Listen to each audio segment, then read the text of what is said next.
Hello बच्चे, नमस्कार।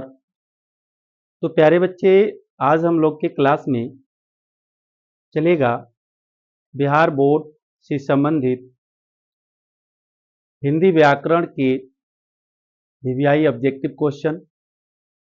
जो बच्चे बोर्ड परीक्षा में बैठने वाले हैं उन बच्चों के लिए ये एक प्रकार का रामबाण है। ये 10 क्लास के बच्चों के लिए विशेषतर है।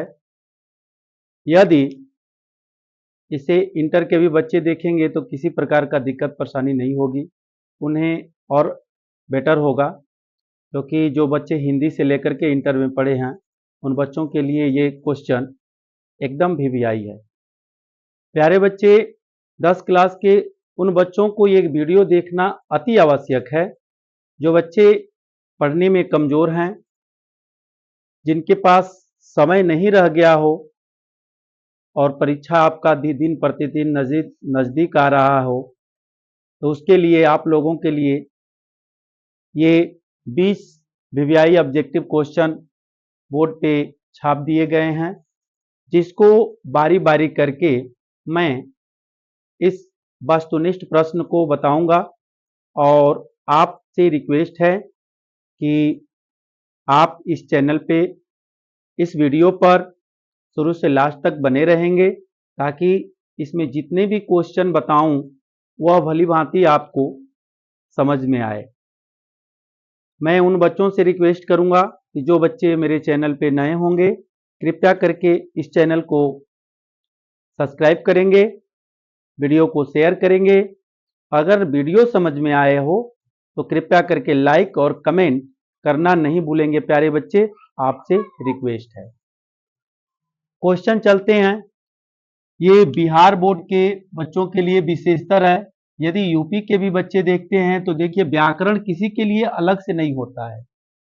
व्याकरण यूपी के भी बच्चे अगर देखते हैं तो व्याकरण तो सेम होता है। हमारे देश में जो व्याकरण पढ़ाई जाती है, देवनागरी लिपि पढ़ते हैं हम लोग, और देवनागरी लिपि में हम लोगों को जो व्याकरण पढ़ाई जाती है वह किसी भी बोर्ड का क्यों ना हो, उस सभी के लिए यही व्याकरण होता है, यही व्याकरण चलता है। किसी बोर्ड के लिए अलग से व्याकरण नहीं बना है, सभी के लिए यही बना है। ठीक है प्यारे बच्चे, तो ये किसी भी बोर्ड के बच्चे इसको देख सकते हैं। ठीक है, यहाँ पर चलते हैं। ये खासकर 10th क्लास के बच्चों के लिए है। सब्जेक्ट आपको बता दिया गया है कि हिंदी व्याकरण वस्तुनिष्ठ प्रश्न है। ओके जी, और ये यहाँ पर हम लोग 20 ऑब्जेक्टिव प्रश्न को पढ़ेंगे जो परीक्षा के दृष्टिकोण से अत्यंत आवश्यक है, अत्यंत महत्वपूर्ण है। यहाँ तक कहिए तो ये बोर्ड में 100% आने का चांस है। यदि बच्चे इसमें टोटल अगर क्वेश्चन नहीं आता है, टोटल की तो गारंटी नहीं है, लेकिन ये समझ जाइए कि इसमें से कुछ क्वेश्चन जरूर ऐसे हैं कि जो बोर्ड में एकदम 100% लड़ेंगे। ठीक है जी, क्वेश्चन नंबर 1 में चलते हैं। प का उच्चारण स्थान है, यानी प का उच्चारण स्थान क्या है। गौर से यदि उच्चारण स्थान आपसे पूछा जाए तो आप एक बार गौर से अपने मुख से उच्चारण करके देख लीजिएगा कि किस अक्षर का उच्चारण स्थान क्या होता है। ठीक है, उस अक्षर को आप भली भांति उच्चारित करिएगा। ठीक है, जब उच्चारित करिएगा तो स्वयं आपको पता चल जाएगा कि यह कहां से इसका उच्चारण हो रहा है। दंत से प उच्चारण करेंगे, प प, गौर करेंगे बात को, प, ये ओष्ठ जाकर के दोनों आपस में सट रहे हैं प्यारे बच्चे, इसलिए इसका उच्चारण स्थान ओष्ठ हो जाएगा। दंत हो नहीं सकता है, कंठ हो नहीं सकता है, और दोनों ओठ आपस में सट गए, इसलिए इसका उच्चारण स्थान क्या हो जाएगा, ओष्ठ हो जाएगा। ओके, क्वेश्चन नंबर 1 का ऑप्शन हो गया सी। चलते हैं क्वेश्चन नंबर 2। निम्न में ऊष्म व्यंजन वर्ण कौन है। ऊष्म व्यंजन वर्ण का डिफिनेशन पहले समझते हैं। ऊष्म व्यंजन वर्ण किसको कहते हैं, उसके बाद खुद आप बताएंगे कि ऊष्म व्यंजन वर्ण कौन है। ऊष्म व्यंजन वर्ण उस व्यंजन वर्ण को कहते हैं जिसका उच्चारण घर्षण से होता है, रगड़ या घर्षण से उसका उच्चारण होता है, उस व्यंजन वर्ण को ऊष्म व्यंजन वर्ण कहते हैं। एक बार फिर से सुनेंगे, जिस व्यंजन वर्ण का उच्चारण रगड़ या घर्षण के कारण होता है उस व्यंजन वर्ण को ऊष्म व्यंजन वर्ण कहा जाता है। प्यारे बच्चे, तो यहां से देखेंगे किस वर्ण का उच्चारण रगड़ या घर्षण के कारण हो रहा है। तो यहाँ इसको इसका देखिए, इसका नाम कोई तो स कह देता है लेकिन उसका नाम स नहीं है।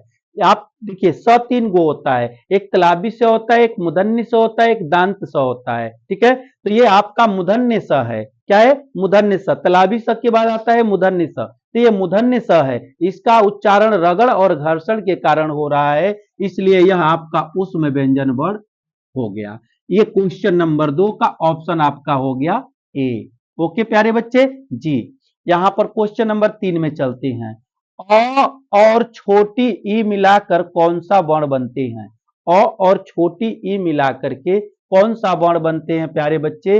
ये आपको जो मतलब कि वर्णमाला आप पढ़ते हैं, वर्ण पढ़ते हैं, उस वर्ण में ही आपको ये मिलता है। अ और ई छोटी ई मिलकर के आपका एक नया अक्षर ए बनता है। कौन सा बनता है? ए। ठीक है, तो यहां देखेंगे ए इसमें है कि नहीं। ए इसमें है, छोटी बड़ी तो बन नहीं सकता, छोटी बन नहीं सकता। ए यहां पर ऑप्शन दिया गया है, इसलिए आपका आंसर हो जाएगा ए, ऑप्शन नंबर सी। ठीक है प्यारे बच्चे जी।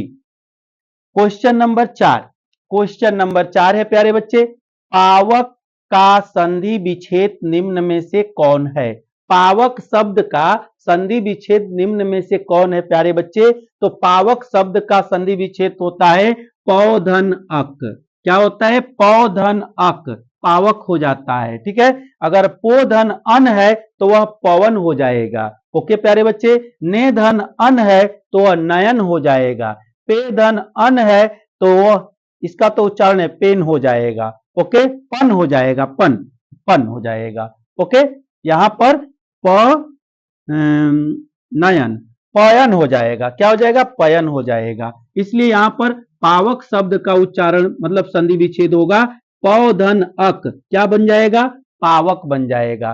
क्वेश्चन नंबर 4 का आंसर हो गया आपका बी। ओके, क्वेश्चन नंबर 4 का आंसर हो गया बी, पावक हो गया। ओके, क्वेश्चन नंबर 5 में चलते हैं प्यारे बच्चे। यदि प्यारे बच्चे आपको ये वीडियो समझ में आएगा तो कृपया करके शेयर, कमेंट और लाइक करना नहीं भूलेंगे प्यारे बच्चे। ठीक है, आप बड़े बड़े यूट्यूबरों को, बड़े बड़े पढ़ाने वाले टीचरों को लाइक कमेंट करते हैं। मैं एक सूक्ष्म टीचर हूं, मेरे को भी आपका सपोर्ट है, मेरे को भी आप सपोर्ट करेंगे। मैं भी एक दिन आपको जो चाहिए वो चीज आपको जरूर प्राप्त कराएंगे। ठीक है, बहुत सारे मेहनत करना पड़ता है प्यारे बच्चे। इसको मेहनत करके 20 के 20 ऑब्जेक्टिव क्वेश्चन लिखते हैं और उसके बाद आपको बारी बारी क्वेश्चन समझाते हैं, और वो भी छांट छांट करके क्वेश्चन जो लिखते हैं जो बोर्ड में आने की संभावना होती है। ठीक है प्यारे बच्चे, कृपया आप मेरी हेल्प जरूर करेंगे, वीडियो को अधिक से अधिक शेयर करेंगे, कमेंट करेंगे। समझ में आएगी तो जरूर कमेंट करेंगे कि सर मेरे को समझ में आ गया। और यदि नए बच्चे होंगे तो आपसे रिक्वेस्ट है कि चैनल जरूर सब्सक्राइब करेंगे। ठीक है प्यारे बच्चे, क्वेश्चन नंबर 5 में चलते हैं। निम्न में कौन विसर्ग संधि है? विसर्ग संधि। ठीक है, विसर्ग संधि में आप पहले इसको पकड़ेंगे। विद्यालय क्या है? विद्यालय में विद्या प्लस आल है, यानी आ और आ का मेल हो रहा है। नयन, अभी इसमें मैंने आपको बताया है पवन वाला में कि नयन, देखिए ने धन अन हो गया। ठीक है, इनमें भी क्या है? स्वर संधि है, यहां भी स्वर संधि है।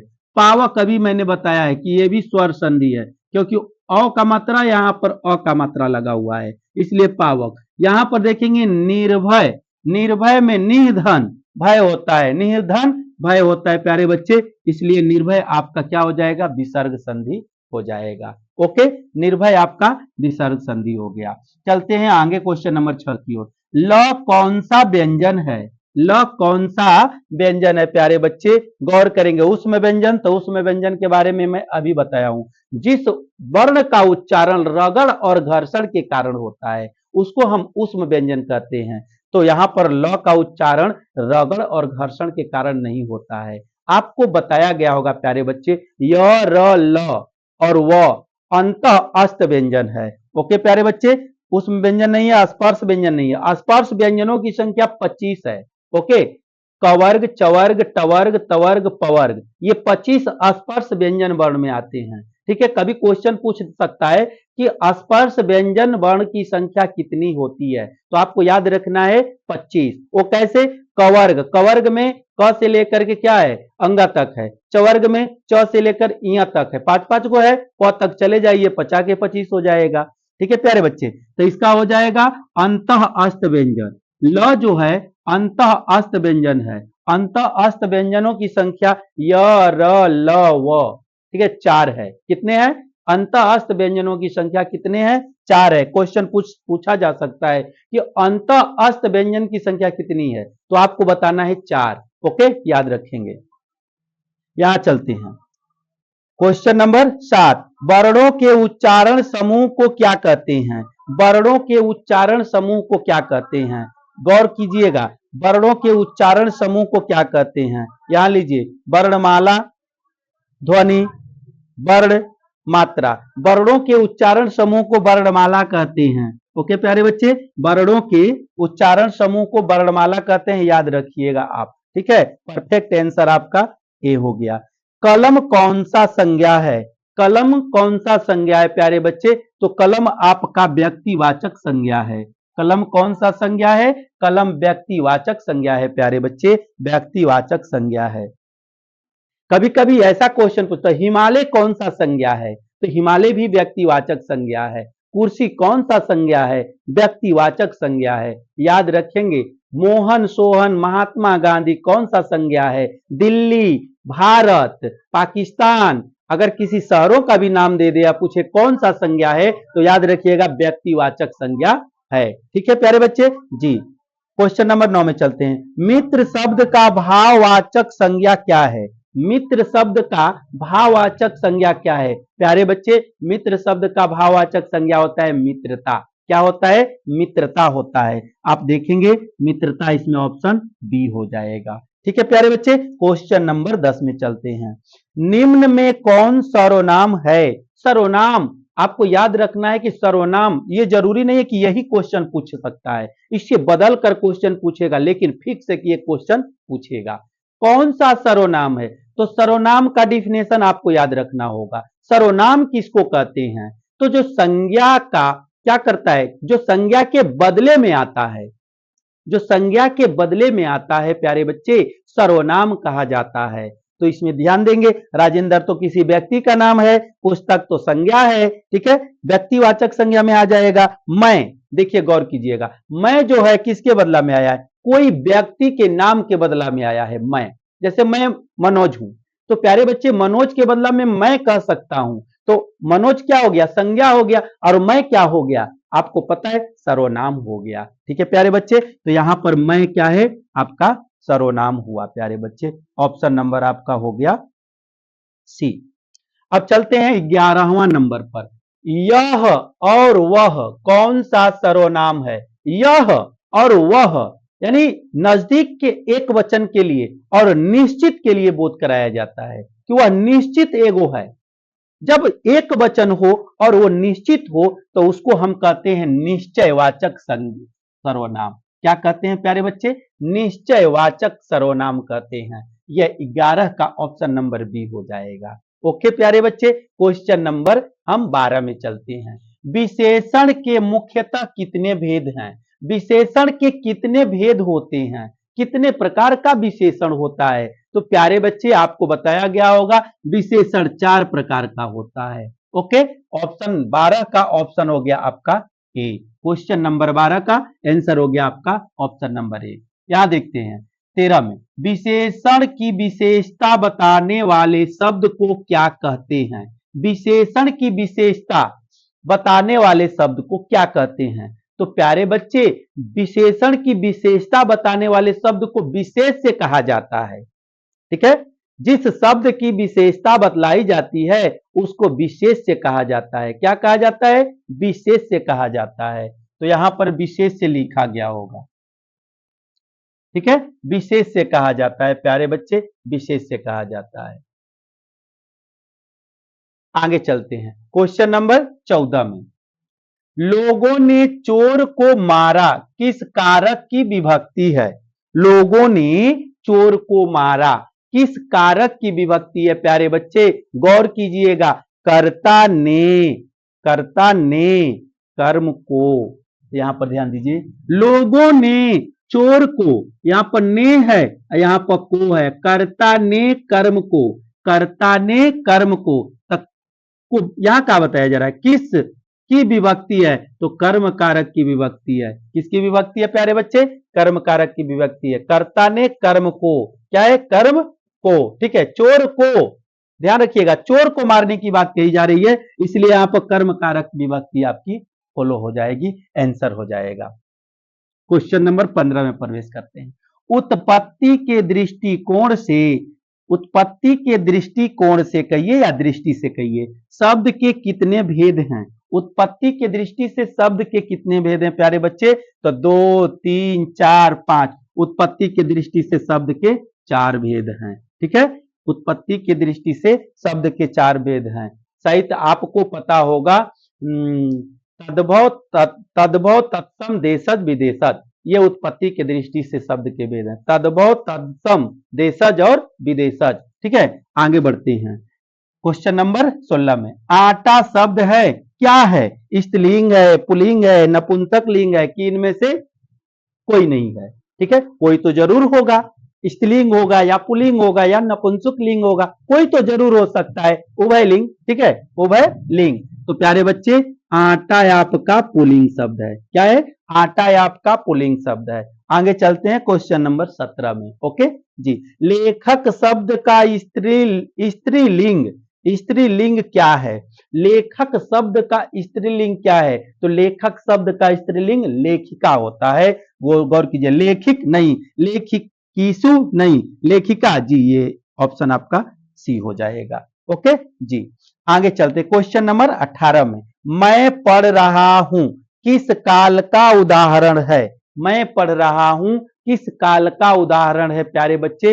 टेंस आपको पता होगा, काल आपको पता है, काल 3 प्रकार के होते हैं, वर्तमान काल, भूतकाल और भविष्य काल, ओके। तो वर्तमान काल का पहचान होता है कि वाक्य के अंत में है लगा रहता है, ठीक है। वाक्य के अंत में है लगा रहेगा तो आप जान जाएंगे कि यह वर्तमान काल है, यानी कि उसी को कहते हैं कि है, हूं, हो को प्रेजेंट जानिए, यानी वर्तमान काल जानिए। था, थे, थी को पास्ट जानिए, यानी भूतकाल जानिए। और गा, गे, गी को फ्यूचर टेंस जानिए। तो प्यारे बच्चे है यहाँ पर हूं है चाहे हूं है, तो है तो ये आपका वर्तमान काल में आ जाएगा। यहाँ पर ऑप्शन ए आपका आंसर इसका चक चक हो जाएगा। क्वेश्चन नंबर 19 में चलते हैं। मनोहर शब्द का संधि है, मनोहर शब्द का संधि विच्छेद क्या है, मनोहर शब्द का आपको संधि बताना है तो क्या होगा। मनोहर शब्द, मनोहर जो संधि है प्यारे बच्चे विसर्ग संधि है।